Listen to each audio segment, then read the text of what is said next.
ਸਾਰੇ ਦਰਸ਼ਕਾਂ ਨੂੰ ਜੈ ਮਸੀਹ ਦੀ।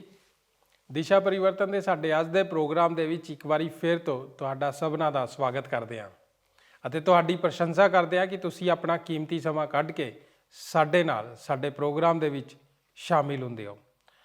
ਦੋਸਤੋ, ਇਸ ਤੋਂ ਪਹਿਲਾਂ ਕਿ ਅਸੀਂ ਆਪਣੇ ਪ੍ਰੋਗਰਾਮ ਦੇ ਵਿੱਚ ਅੱਗੇ ਵਧੀਏ, ਵੇਖ ਲੈਂਦੇ ਹਾਂ ਕਿ ਅਸੀਂ ਆਪਣੇ ਪਿਛਲੇ ਪ੍ਰੋਗਰਾਮ ਦੇ ਵਿੱਚ ਕੀ ਸਿੱਖਿਆ ਸੀ। ਆਪਣੇ ਪਿਛਲੇ ਪ੍ਰੋਗਰਾਮ ਦੇ ਵਿੱਚ ਅਸੀਂ ਸੁਨਹਿਰੀ ਨਿਯਮ ਦੇ ਬਾਰੇ ਸਿੱਖ ਰਹੇ ਸੀ। ਇਸ ਨਿਯਮ ਦੇ ਅਨੁਸਾਰ ਪ੍ਰਭੂ ਯਿਸੂ ਜੀ ਨੇ ਕਿਹਾ ਕਿ ਆਪਣੇ ਪੜੋਸੀ ਨੂੰ ਆਪਣੇ ਵਾਂਗ ਪ੍ਰੇਮ ਕਰ। ਅਸੀਂ ਸਿੱਖਿਆ ਕਿ ਸੁਨਹਿਰੀ ਨਿਯਮ ਕੀ ਨਹੀਂ ਹੈ ਅਤੇ ਸੁਨਹਿਰੀ ਨਿਯਮ ਕੀ ਹੈ।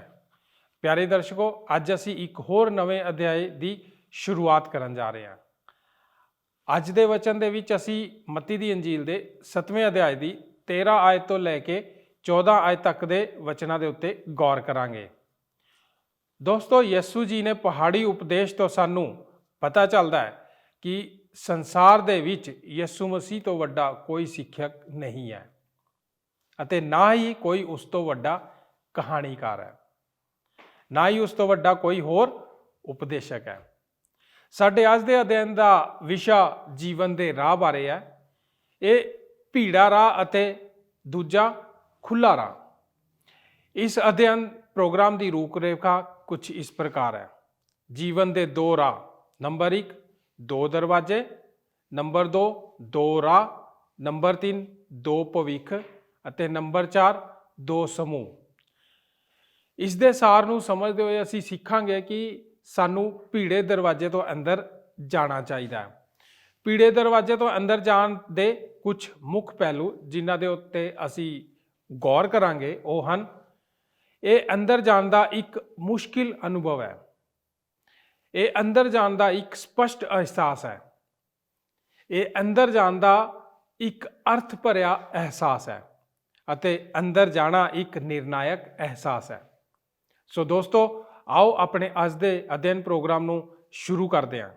ਪਰ ਇਸ ਤੋਂ ਪਹਿਲਾਂ ਆਓ ਆਪਣੇ ਮਨਾਂ ਨੂੰ ਪਰਮੇਸ਼ਰ ਦੇ ਵਚਨ ਦੇ ਲਈ ਤਿਆਰ ਕਰੀਏ। ਉਸ ਦੇ ਲਈ ਸੁਣੋ ਇਹ ਭਜਨ।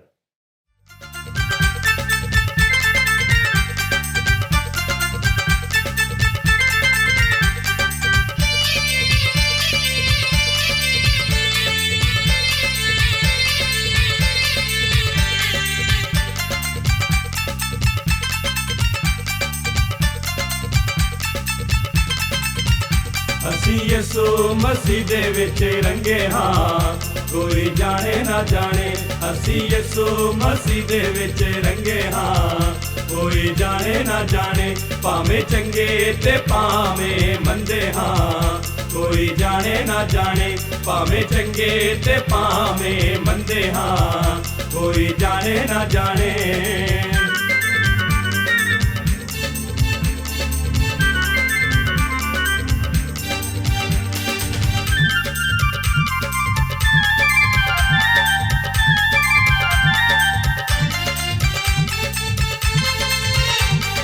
एक नूर दे बंदे सारे इको ही पिता हमारा, एक नूर दे बंदे सारे इको ही पिता हमारा। एक नूर नाल पैदा कीता रब ने ये जग सारा, एक नूर नाल पैदा कीता रब ने ये जग सारा। एवें जातां पातां दे विच वंडे हां, कोई जाने ना जाने। एवें जातां पातां दे विच वंडे हां, कोई जाने ना जाने। असी यीशु मसीह दे विच रंगे हां, कोई जाने ना जाने। भावें चंगे ते भावें मंदे हां, कोई जाने ना जाने।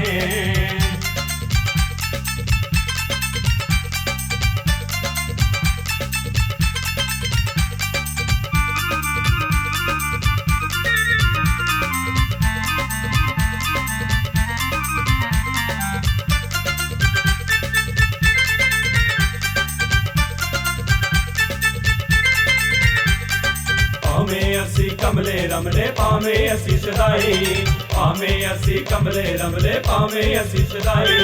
रब दिलां दियां जाने मिलदी सच्चे नूं वडियाई, रब दिलां दियां जाने मिलदी सच्चे नूं वडियाई। राजी करदा ओ कोड़ी ते लंघिया, कोई जाने ना जाने। राजी करदा ओ कोड़ी ते लंघिया।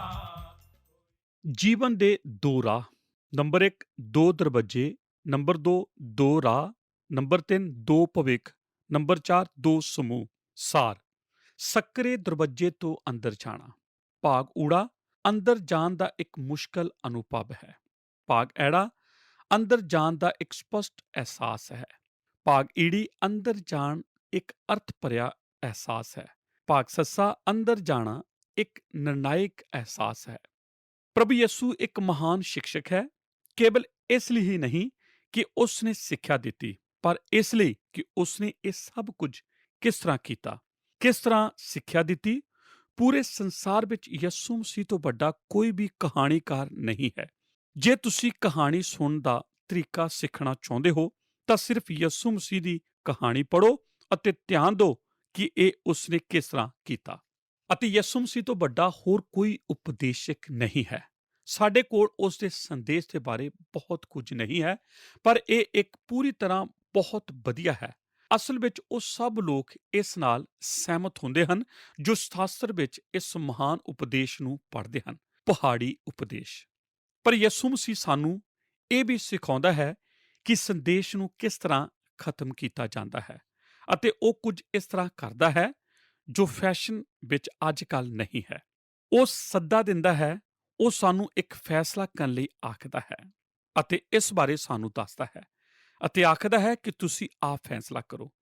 ਇਹ ਇੱਕ ਵਿਸ਼ੇਸ਼ ਗੱਲ ਹੈ ਜਿਸ ਦੇ ਬਾਰੇ ਸਾਨੂੰ ਸੋਚਣਾ ਚਾਹੀਦਾ ਹੈ। ਇੱਕ ਫੈਸਲਾ ਹੈ ਜੋ ਸਾਨੂੰ ਲੈਣਾ ਚਾਹੀਦਾ ਹੈ। ਇੱਕ ਆਵਾਜ਼ ਹੈ ਜਿਸ ਨੂੰ ਸੁਣਨਾ ਚਾਹੀਦਾ ਹੈ। ਇੱਕ ਨਵੀਂ ਦਿਸ਼ਾ ਹੈ ਜਿਸ ਵੱਲ ਸਾਨੂੰ ਚੱਲਣਾ ਚਾਹੀਦਾ ਹੈ। ਇਸ ਲਈ ਪ੍ਰਭੂ ਕੁਝ ਖਾਸ ਗੱਲਾਂ ਦੱਸਦਾ ਹੈ ਜੋ ਸਾਨੂੰ ਉਸ ਦੇ ਸੰਦੇਸ਼ ਵਿੱਚ ਮਿਲਦੀਆਂ ਹਨ। ਉਹ ਇਸ ਦੀ ਸ਼ੁਰੂਆਤ 2 ਰਾਹ ਦੱਸ ਕੇ ਕਰਦਾ ਹੈ। ਇਸੇ ਲੜੀ ਵਿੱਚ ਉਹ 2 ਦਰਖਤਾਂ ਦੇ ਬਾਰੇ ਸਾਨੂੰ ਦੱਸਦਾ ਹੈ ਜੋ ਸਾਨੂੰ ਅਲੱਗ-ਅਲੱਗ ਫਲ ਦਿੰਦੇ ਹਨ। ਇਸ ਕਹਾਣੀ ਦਾ ਅੰਤ ਉਹ ਇਹ ਕਹਿੰਦਿਆਂ ਹੋਇਆ ਕਰਦਾ ਹੈ ਕਿ 2 ਤਰੀਕੇ ਦੇ ਮਨੁੱਖ ਹਨ, ਬੁੱਧੀਮਾਨ ਵਿਅਕਤੀ ਅਤੇ ਮੂਰਖ ਵਿਅਕਤੀ, ਜਿਨ੍ਹਾਂ ਨੇ ਅਲੱਗ-ਅਲੱਗ ਥਾਂ ਰੇਤ ਅਤੇ ਚਟਾਨ ਤੇ ਆਪਣੇ ਲਈ ਘਰ ਬਣਾਇਆ।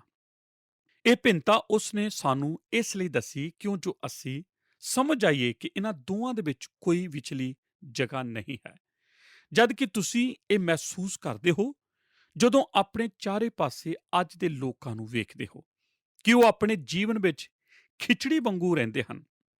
ਹਰੇਕ ਕੋਈ ਸੋਚਦਾ ਹੈ ਕਿ ਅਸੀਂ ਆਪਣੀ ਇਸ ਚੀਜ਼ ਨੂੰ ਦੂਸਰੀ ਉਸ ਚੀਜ਼ ਨਾਲ ਇਕੱਠਾ ਕਰ ਲਈਏ ਅਤੇ ਸਾਨੂੰ ਇਹ ਚੀਜ਼ ਅਤੇ ਉਸ ਚੀਜ਼ ਦੇ ਬਾਰੇ ਫੈਸਲਾ ਕਰਨ ਦੀ ਲੋੜ ਨਹੀਂ ਹੈ। ਪਰ ਯਿਸੂ ਦੱਸਦਾ ਹੈ, ਨਹੀਂ, 2 ਰਾਹ ਹਨ, 2 ਦਰਖਤ ਹਨ, 2 ਤਰੀਕੇ ਦੇ ਮਨੁੱਖ ਹਨ, 2 ਤਰੀਕੇ ਦੀ ਨੀਂਹ ਹੈ ਜਿਨ੍ਹਾਂ ਦੇ ਉੱਪਰ ਤੁਸੀਂ ਬਣਨਾ ਹੈ ਅਤੇ ਤੁਸੀਂ ਇਸ ਡੇਰੇ ਵਿੱਚ ਹੋ ਸਕਦੇ ਹੋ ਜਾਂ ਉਸ ਡੇਰੇ ਵਿੱਚ। ਇਹਨਾਂ ਦੋਵਾਂ ਦੇ ਵਿੱਚ ਕੋਈ ਵਿਚਲੀ ਜਗ੍ਹਾ ਨਹੀਂ ਹੈ। ਆਪਣੇ ਸੰਦੇਸ਼ ਦੇ ਅੰਤ ਵਿੱਚ ਉਹ ਆਖਦਾ ਹੈ, ਇਸ ਜਗਤ ਲਈ ਇੱਕ ਹੱਦ ਹੈ ਅਤੇ ਮਨੁੱਖ ਆਪਣੇ ਦਿਲ ਨਾਲ ਭਾਵੇਂ ਇਸ ਪਾਸੇ ਰਹਿਣ ਭਾਵੇਂ ਉਸ ਪਾਸੇ ਰਹਿਣ। ਯਿਸੂ ਸਾਨੂੰ ਗਲਤਫਹਿਮੀ ਵਿੱਚ ਨਹੀਂ ਰਹਿਣ ਦੇਣਾ ਚਾਹੁੰਦਾ। ਆਓ ਸੁਣੀਏ ਉਹ ਸਾਨੂੰ ਮੱਤੀ 7 ਦੀ 13 ਤੇ 14 ਵਚਨ ਵਿੱਚ ਕੀ ਆਖਦਾ ਹੈ। ਭੀੜੇ ਫਾਟਕ ਤੋਂ ਬੜੋ, ਕਿਉਂ ਜੋ ਮੌਕਲਾ ਹੈ ਉਹ ਫਾਟਕ ਅਤੇ ਖੁੱਲਾ ਹੈ ਉਹ ਰਾਹ ਜਿਹੜਾ ਨਾਸ਼ ਨੂੰ ਜਾਂਦਾ ਹੈ, ਅਤੇ ਬਹੁਤੇ ਹਨ ਜਿਹੜੇ ਉਸ ਤੋਂ ਜਾਂਦੇ ਹਨ। ਅਤੇ ਭੀੜਾ ਹੈ ਉਹ ਫਾਟਕ ਅਤੇ ਸੌੜਾ ਹੈ ਉਹ ਰਾਹ ਜਿਹੜਾ ਜਿਉਣ ਨੂੰ ਜਾਂਦਾ ਹੈ, ਅਤੇ ਜੋ ਉਸ ਨੂੰ ਲੱਭਦੇ ਹਨ ਸੋ ਬਿਰਲੇ ਹਨ।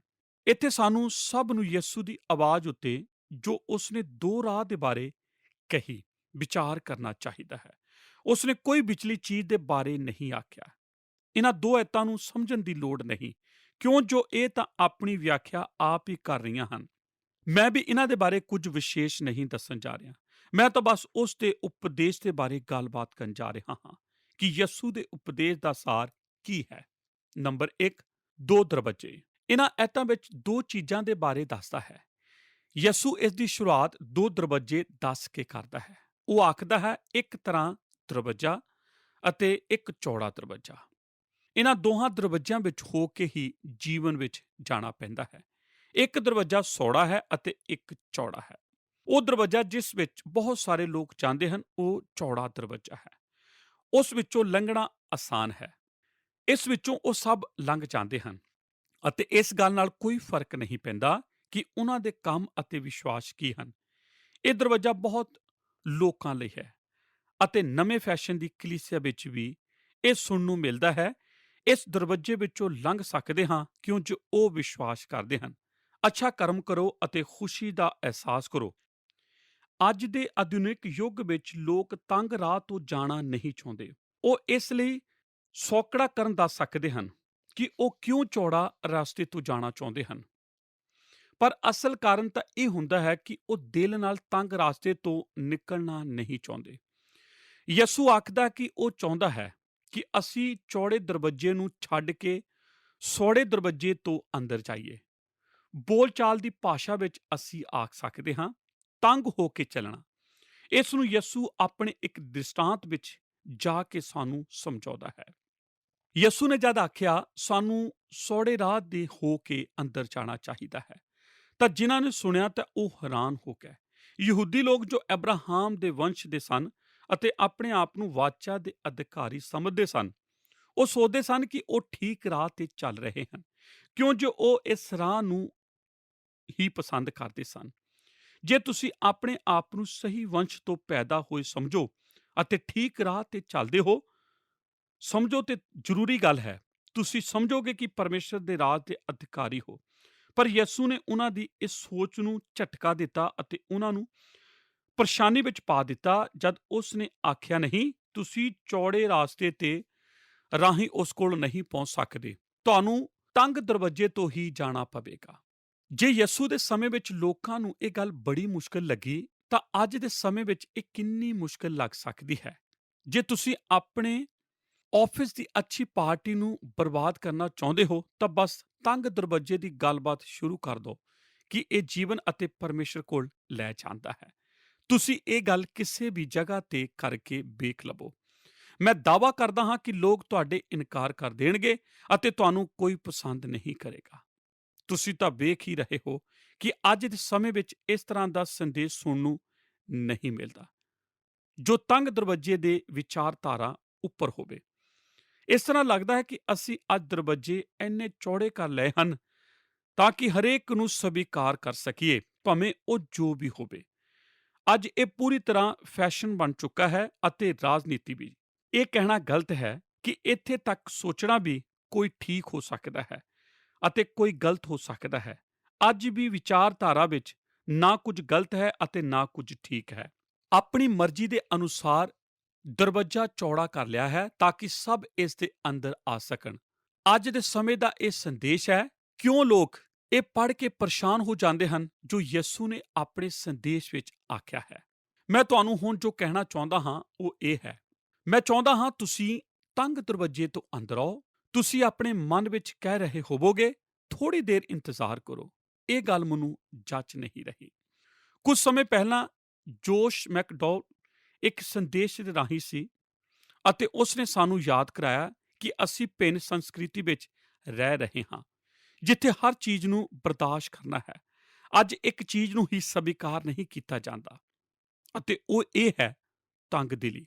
ਸਾਨੂੰ ਚਾਹੀਦਾ ਹੈ ਹਰੇਕ ਚੀਜ਼ ਨੂੰ ਬਰਦਾਸ਼ਤ ਕਰੀਏ। ਅੱਜ ਇਸ ਵਰਤਮਾਨ ਵਿੱਚ ਸਾਡੇ ਬੱਚੇ ਵੱਡੇ ਹੋ ਰਹੇ ਹਨ ਜਦ ਅਸੀਂ ਉਹਨਾਂ ਨੂੰ ਧਾਰਮਿਕ ਸੰਸਥਾਵਾਂ ਵਿੱਚ ਪੜ੍ਹਨ ਲਈ ਭੇਜਦੇ ਹਾਂ ਕਿਉਂਕਿ ਇਹਨਾਂ ਨਾਲ ਕ੍ਰਿਸਚਨ ਸ਼ਬਦ ਜੁੜਿਆ ਹੁੰਦਾ ਹੈ। ਤਦ ਉਹਨਾਂ ਵਿੱਚੋਂ ਬਹੁਤ ਸਾਰੇ ਬੱਚੇ ਚੌੜੇ ਦਰਵਾਜ਼ੇ ਦੇ ਵਿਚਾਰਧਾਰਾ ਨਾਲ ਵਾਪਸ ਆਉਂਦੇ ਹਨ। ਇਸ ਲਈ ਉਹ ਹਰੇਕ ਚੀਜ਼ ਨੂੰ ਸਵੀਕਾਰ ਕਰਨ ਲੱਗ ਪੈਂਦੇ ਹਨ ਅਤੇ ਉਹਨਾਂ ਲਈ ਕੁਝ ਵੀ ਅਨੈਤਿਕ ਜਾਂ ਨੈਤਿਕ ਨਹੀਂ। ਪਰ ਯਿਸੂ ਆਖਦਾ ਹੈ ਨਹੀਂ, ਮੈਂ ਚਾਹੁੰਦਾ ਹਾਂ ਕਿ ਤੁਸੀਂ ਉਹ ਕਰੋ। ਮੈਂ ਚਾਹੁੰਦਾ ਹਾਂ ਕਿ ਤੁਸੀਂ ਤੰਗ ਦਰਵਾਜ਼ੇ ਤੋਂ ਵਾਪਸ ਆਓ। ਮੈਂ ਜਾਣਦਾ ਹਾਂ ਅੱਜ ਵੀ ਕਲੀਸਿਆ ਵਿੱਚ ਇਸ ਦੇ ਬਾਰੇ ਕਿਸ ਤਰ੍ਹਾਂ ਸਿਖਾਇਆ ਜਾਂਦਾ ਹੈ। ਸਿਖਾਉਣ ਵਾਲੇ ਆਪਣੇ ਸ਼ਬਦਾਂ ਨੂੰ ਪਹਿਲ ਦਿੰਦੇ ਹਨ ਨਾ ਕਿ ਸਿਧਾਂਤ ਸ਼ਬਦੀ ਨਿਯਮ ਉੱਪਰ। ਉਹ ਮੰਚ ਤੇ ਖੜੇ ਹੋ ਕੇ ਆਖਦੇ ਹਨ ਜੀਵਨ ਦਾ ਰਸਤਾ ਤੰਗ ਹੈ, ਨਾ ਕਿ ਇਹ ਆਖਦੇ ਹਨ ਕੇਵਲ ਇੱਕ ਹੀ ਮਾਰਗ ਹੈ। ਉਹ ਗੱਲੀ ਬਾਤੀ ਤਮਾਸ਼ਾ ਕਰਦੇ ਹਨ ਅਤੇ ਪ੍ਰਸ਼ਨ ਪੁੱਛਦੇ ਹਨ ਕਿ ਤੁਸੀਂ ਜਾਣਦੇ ਹੋ ਕਿ ਯਿਸੂ ਮਸੀਹ ਹੀ ਸਵਰਗ ਜਾਣ ਦਾ ਇੱਕ ਰਾਸਤਾ ਹੈ। ਜੇ ਤੁਸੀਂ ਆਪਣੇ ਵਿਸ਼ਵਾਸ ਵਿੱਚ ਮਜ਼ਬੂਤ ਹੋਵੋ ਤੁਹਾਨੂੰ ਇਹ ਗੱਲ ਅੰਦਰ ਲਿਜਾਣ ਲਈ ਮੁਸ਼ਕਲ ਹੁੰਦੀ ਹੈ ਕਿਉਂਕਿ ਤੁਸੀਂ ਜਾਣਦੇ ਹੋ ਕਿ ਇਹ ਹੀ ਕਿਹਾ ਜਾ ਰਿਹਾ ਹੈ। ਇਹ ਲੋਕ ਤੁਹਾਨੂੰ ਹੱਠ ਧਰਮੀ ਦਾ ਰੰਗ ਦੇਣਗੇ। ਉਹ ਤੁਹਾਨੂੰ ਇੱਕ ਕੋਨੇ ਵਿੱਚ ਸੁੱਟ ਦੇਣਗੇ ਅਤੇ ਆਖਣਗੇ ਤੁਸੀਂ ਬਰਦਾਸ਼ਤ ਕਰਨ ਦੇ ਯੋਗ ਨਹੀਂ ਹੋ। ਪਰ ਮੈਂ ਚਾਹੁੰਦਾ ਹਾਂ ਤੁਸੀਂ ਧਿਆਨ ਨਾਲ ਆਪਣੇ ਆਪ ਨੂੰ ਜਾਂਚਣ ਲਈ ਥੋੜ੍ਹੀ ਦੇਰ ਇਹ ਧਿਆਨ ਕਰੋ ਕਿ ਯਿਸੂ ਨੇ ਕੀ ਆਖਿਆ ਅਤੇ ਬਾਈਬਲ ਕੀ ਸਿਖਾਉਂਦੀ ਹੈ। ਇਸ ਦਾ ਕੀ ਅਰਥ ਹੈ ਜਦ ਉਹ ਆਖਦਾ ਹੈ ਰਾਹ ਤੰਗ ਹੈ ਅਤੇ ਦਰਵਾਜ਼ਾ ਇੱਕੋ ਹੀ ਹੈ। ਇਸ ਉੱਪਰ ਪਾਬੰਦੀ ਲਗਾ ਦਿੰਦਾ ਹੈ। ਆਓ ਯਹੂਨਾ 14 ਅਧਿਆਇ 6 ਵਿੱਚ ਅਸੀਂ ਚੱਲੀਏ ਔਰ ਉਹਨਾਂ ਵਚਨਾਂ ਨੂੰ ਸੁਣੀਏ। ਤੁਸੀਂ ਉਹਨਾਂ ਨੂੰ ਚੰਗੀ ਤਰ੍ਹਾਂ ਜਾਣਦੇ ਹੋ। ਯਿਸੂ ਨੇ ਉਸ ਨੂੰ ਆਖਿਆ, ਮਾਰਗ, ਸੱਤੇ ਅਤੇ ਜੀਵਨ ਮੈਂ ਹੀ ਹਾਂ ਅਤੇ ਕੋਈ ਵਿਅਕਤੀ ਮੇਰੇ ਬਿਨਾਂ ਕੋਈ ਪਰਮੇਸ਼ਰ ਕੋਲ ਨਹੀਂ ਆ ਸਕਦਾ।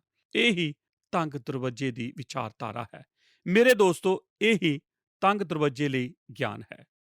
ਯਿਸੂ ਯਹੂਨਾ ਅਧਿਆਇ 10 ਵਿੱਚ ਦੱਸਦਾ ਹੈ, ਮੈਂ ਦਰਵਾਜ਼ਾ ਹਾਂ, ਜੋ ਕੋਈ ਮੇਰੇ ਰਾਹੀਂ ਅੰਦਰ ਜਾਏਗਾ ਉਹ ਬਚਾ ਲਿਆ ਜਾਵੇਗਾ ਅਤੇ ਅੰਦਰ ਬਾਹਰ ਆਇਆ ਜਾਇਆ ਕਰੇਗਾ ਅਤੇ ਆਪਣਾ ਚਾਰਾ ਪਾਵੇਗਾ। ਉਸਨੇ ਇਹ ਨਹੀਂ ਆਖਿਆ ਹੋਰ ਦਰਵਾਜ਼ਿਆਂ ਵਿੱਚੋਂ ਮੈਂ ਵੀ ਇੱਕ ਦਰਵਾਜ਼ਾ ਹਾਂ। ਉਸਨੇ ਕੀ ਆਖਿਆ ਹੈ? ਮੈਂ ਦਰਵਾਜ਼ਾ ਹਾਂ, ਕੇਵਲ ਇੱਕ ਦਰਵਾਜ਼ਾ। ਰਸੂਲਾਂ ਦੇ ਕਰਤੱਵ 4 ਅਧਿਆਇ 12 ਵਚਨ ਬਹੁਤ ਹੀ ਸਪਸ਼ਟ ਹੈ। ਔਰ ਕਿਸੇ ਦੂਏ ਤੋਂ ਮੁਕਤੀ ਨਹੀਂ, ਕਿਉਂ ਜੋ ਆਕਾਸ਼ ਦੇ ਹੇਠਾਂ ਮਨੁੱਖਾਂ ਦੇ ਵਿੱਚੋਂ ਕੋਈ ਦੂਜਾ ਨਾਮ ਨਹੀਂ ਦਿੱਤਾ ਗਿਆ ਜਿਸ ਤੋਂ ਅਸੀਂ ਬਚਾਏ ਜਾਣਾ ਹਾਂ।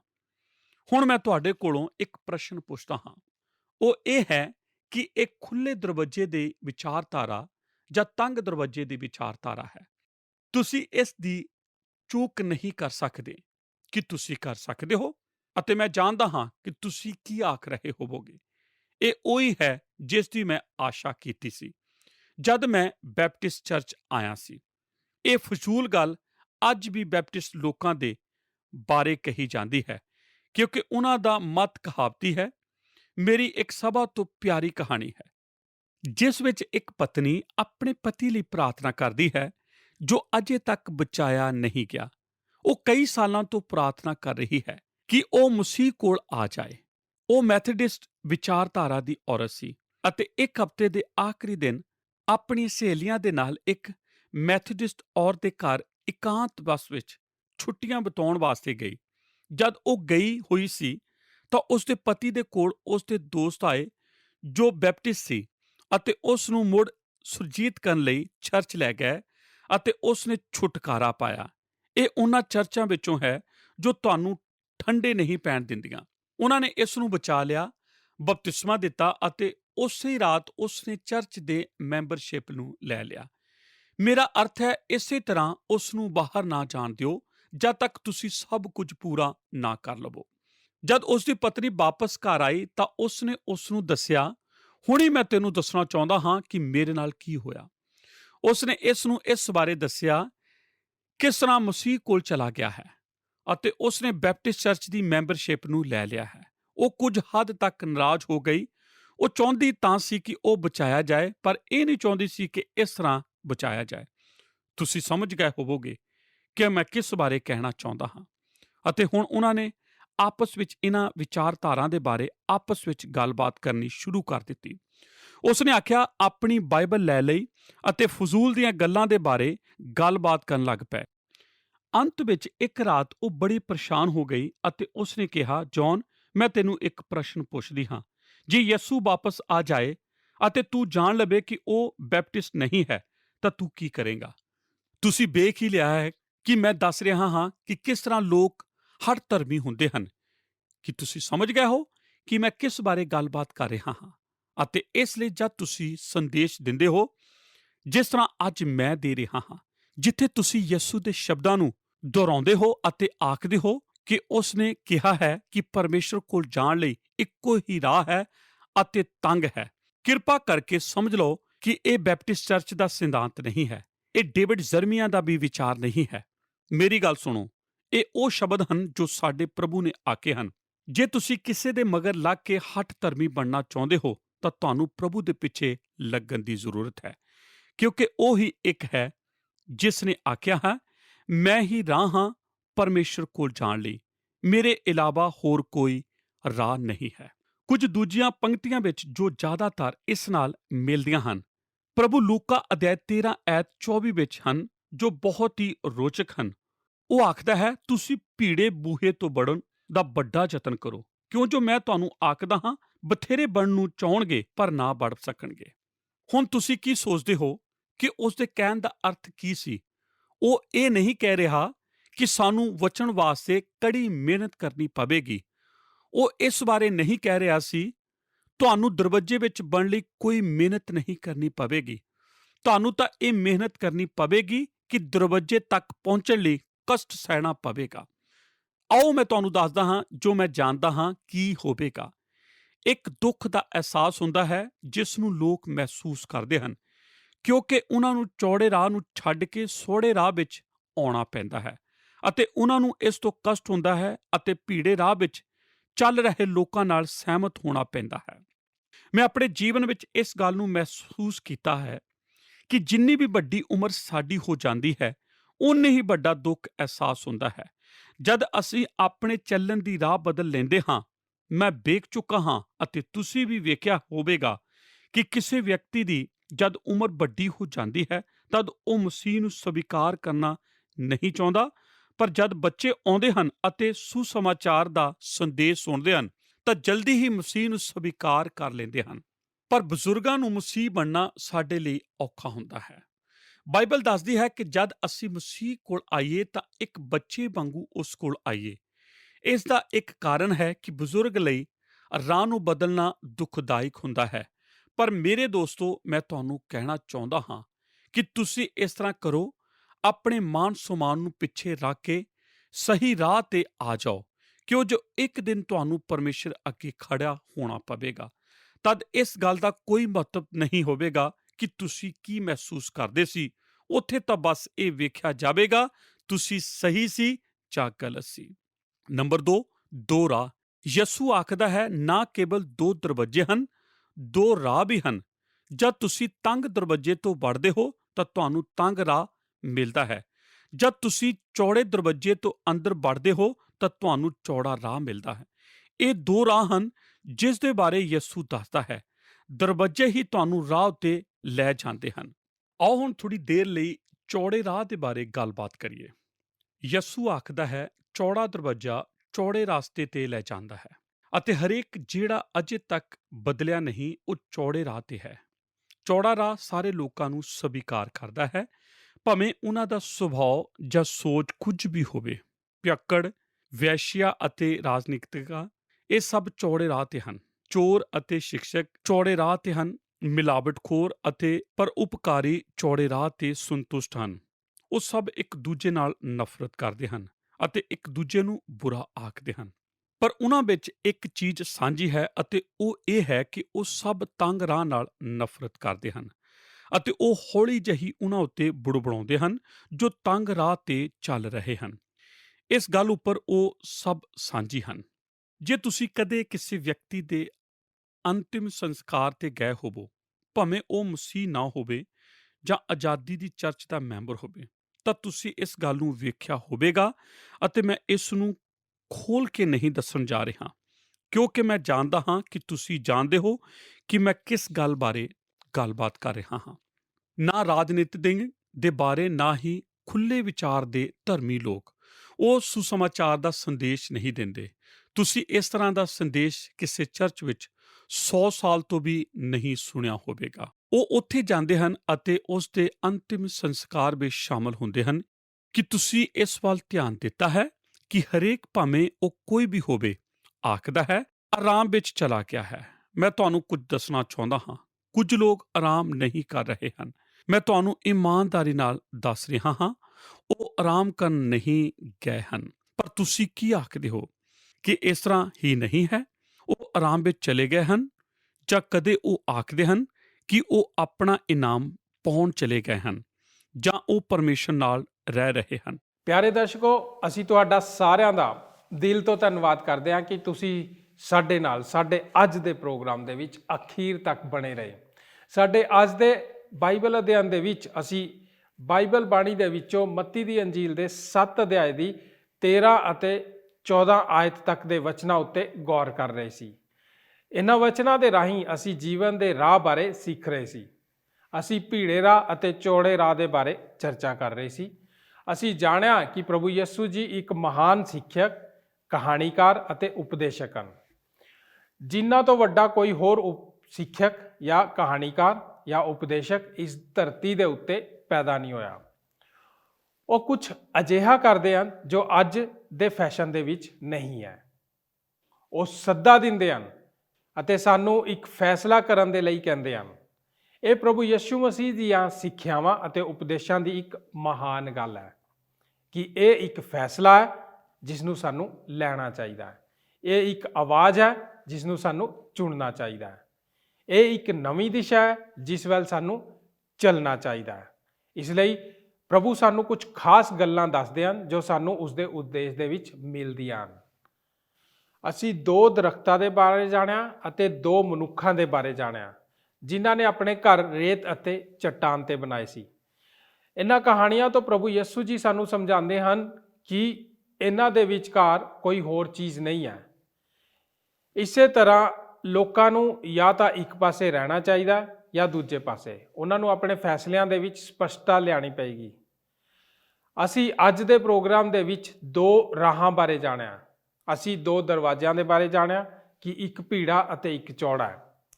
ਯਿਸੂ ਜੀ ਚਾਹੁੰਦੇ ਹਨ ਕਿ ਅਸੀਂ ਚੌੜੇ ਦਰਵਾਜ਼ੇ ਤੋਂ ਨਹੀਂ ਸਗੋਂ ਭੀੜੇ ਦਰਵਾਜ਼ੇ ਵਿੱਚੋਂ ਅੰਦਰ ਆਈਏ। ਅੱਜ ਕੋਈ ਵੀ ਭੀੜੇ ਦਰਵਾਜ਼ੇ ਦੇ ਵਿੱਚੋਂ ਨਹੀਂ ਜਾਣਾ ਚਾਹੁੰਦਾ। ਅੱਜ ਦੇ ਸਮੇਂ ਲੋਕਾਂ ਨੇ ਆਪਣੇ ਮਰਜ਼ੀ ਦੇ ਦਰਵਾਜ਼ੇ ਨੂੰ ਚੌੜਾ ਕਰ ਲਿਆ ਕਿ ਉਹ ਹਰ ਇੱਕ ਆਪਣੀ ਮਰਜ਼ੀ ਦੇ ਅਨੁਸਾਰ ਉਸ ਦਰਵਾਜ਼ੇ ਤੋਂ ਅੰਦਰ ਆ ਸਕਦਾ ਹੈ। ਤੰਗ ਦਰਵਾਜ਼ੇ ਦੀ ਵਿਚਾਰਧਾਰਾ ਯਿਸੂ ਜੀ ਦੇ ਨਾਲ ਸੰਬੰਧ ਰੱਖਦੀ ਹੈ ਕਿਉਂਕਿ ਯੂਹੰਨਾ ਦੀ ਅੰਜੀਲ ਦੇ 14 ਅਧਿਆਇ ਦੀ 6 ਆਇਤ ਦੇ ਵਚਨਾਂ ਵਿੱਚ ਲਿਖਿਆ ਹੈ ਕਿ ਯਿਸੂ ਜੀ ਨੇ ਆਖਿਆ ਕਿ ਮਾਰਗ, ਸੱਚਾਈ ਅਤੇ ਜੀਵਨ ਮੈਂ ਹੀ ਹਾਂ। ਬਿਨਾਂ ਮੇਰੇ ਦੁਆਰਾ ਕੋਈ ਵੀ ਪਰਮੇਸ਼ਰ ਦੇ ਕੋਲ ਨਹੀਂ ਜਾ ਸਕਦਾ। ਯਿਸੂ ਜੀ ਹੀ ਸਿਰਫ ਸਵਰਗ ਦਾ ਰਾਹ ਹਨ। ਅਸੀਂ 2 ਰਾਹਾਂ ਬਾਰੇ ਜਾਣਿਆ ਜੋ ਕਿ ਦਰਵਾਜ਼ਿਆਂ ਦੇ ਵਿੱਚੋਂ ਹੋ ਕੇ ਜਾਂਦੇ ਹਨ। ਚੌੜਾ ਦਰਵਾਜ਼ਾ ਚੌੜੇ ਰਾਹ ਤੇ ਲੈ ਕੇ ਜਾਂਦਾ ਹੈ ਅਤੇ ਉਸ ਦੇ ਉੱਤੇ ਚੱਲਣ ਦੇ ਲਈ ਹਰੇਕ ਨੂੰ ਸਵੀਕਾਰ ਕਰਦਾ ਹੈ, ਚਾਹੇ ਵਿਅਕਤੀ ਕਿਵੇਂ ਦਾ ਵੀ ਕਿਉਂ ਨਾ ਹੋਵੇ, ਉਹ ਚੌੜੇ ਰਾਹ ਦੇ ਉੱਤੇ ਚੱਲ ਸਕਦਾ ਹੈ।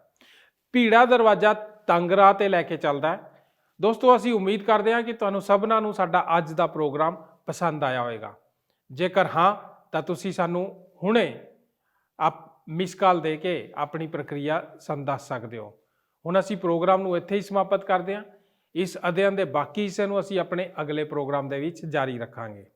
ਆਓ ਪ੍ਰਾਰਥਨਾ ਕਰਦੇ ਹਾਂ। ਪ੍ਰਭੂ ਯਿਸੂ ਮਸੀਹ ਜੀ ਦੇ ਨਾਂ 'ਚ ਪਰਮੇਸ਼ਰ ਪਿਤਾ ਤੁਹਾਡੇ ਚਰਨਾਂ 'ਚ ਆਉਂਦੇ ਹਾਂ, ਤੁਹਾਡਾ ਧੰਨਵਾਦ ਕਰਦੇ ਹਾਂ ਅੱਜ ਦੇ ਇਸ ਅੱਛੇ ਵਚਨ ਦੇ ਲਈ। ਤੁਸੀਂ ਸਾਨੂੰ ਪਿਤਾ ਪਰਮੇਸ਼ਰ ਸਿਖਾਇਆ ਕਿ ਸਾਨੂੰ ਕਿਸ ਰਾਹ ਤੇ ਚੱਲਣਾ ਹੈ। ਪ੍ਰਭੂ ਜੀ, ਤੁਸੀਂ ਸਾਨੂੰ 2 ਰਾਹ ਦੱਸੇ, ਇੱਕ ਚੌੜਾ, ਇੱਕ ਭੀੜਾ। ਪਿਤਾ ਪਰਮੇਸ਼ਰ, ਤੁਸੀਂ ਸਾਨੂੰ ਸਿੱਖਿਆ ਦਿੱਤੀ ਹੈ। ਤੁਹਾਡਾ ਵਚਨ ਸਾਨੂੰ ਸਲਾਹ ਦਿੰਦਾ ਕਿ ਅਸੀਂ ਭੀੜੇ ਦਰਵਾਜ਼ੇ ਤੋਂ ਪ੍ਰਵੇਸ਼ ਕਰੀਏ ਕਿਉਂਕਿ ਇਹ ਦਰਵਾਜ਼ਾ ਸਾਨੂੰ ਪਰਮੇਸ਼ਰ ਦੇ ਰਾਹ ਤੇ ਸਵਰਗ ਵਿੱਚ ਲੈ ਕੇ ਜਾਂਦਾ ਹੈ, ਜਦਕਿ ਚੌੜੇ ਦਰਵਾਜ਼ੇ ਦੇ ਅਖੀਰ ਦੇ ਵਿੱਚ ਵਿਨਾਸ਼ ਹੈ ਔਰ ਨਾਸ਼ ਹੈ। ਪਿਤਾ, ਤੁਹਾਡਾ ਧੰਨਵਾਦ ਕਰਦੇ ਹਾਂ ਸਾਨੂੰ ਅੱਛੀ ਸਿੱਖਿਆ ਦੇਣ ਦੇ ਲਈ। ਯਿਸੂ ਨਾਸਰੀ ਜੀ ਦੇ ਨਾਂ 'ਚ ਇਸ ਪ੍ਰਾਰਥਨਾ ਨੂੰ ਮੰਗਦੇ ਹਾਂ, ਆਮੀਨ। ਅਗਲੇ ਪ੍ਰੋਗਰਾਮ ਦੇ ਵਿੱਚ ਫਿਰ ਮੁਲਾਕਾਤ ਕਰਾਂਗੇ। ਤਦ ਤੱਕ ਲਈ ਸਾਰਿਆਂ ਨੂੰ ਜੈ ਮਸੀਹ ਦੀ। ਕੀ ਤੁਹਾਨੂੰ ਇਹ ਪ੍ਰੋਗਰਾਮ ਪਸੰਦ ਆਇਆ? ਹੁਣੇ ਸਾਨੂੰ ਇੱਕ ਮਿਸ ਕਾਲ ਦਿਓ ਤੇ ਤੁਸੀਂ ਅਗਲੇ ਜੇਤੂ ਹੋ ਸਕਦੇ ਹੋ।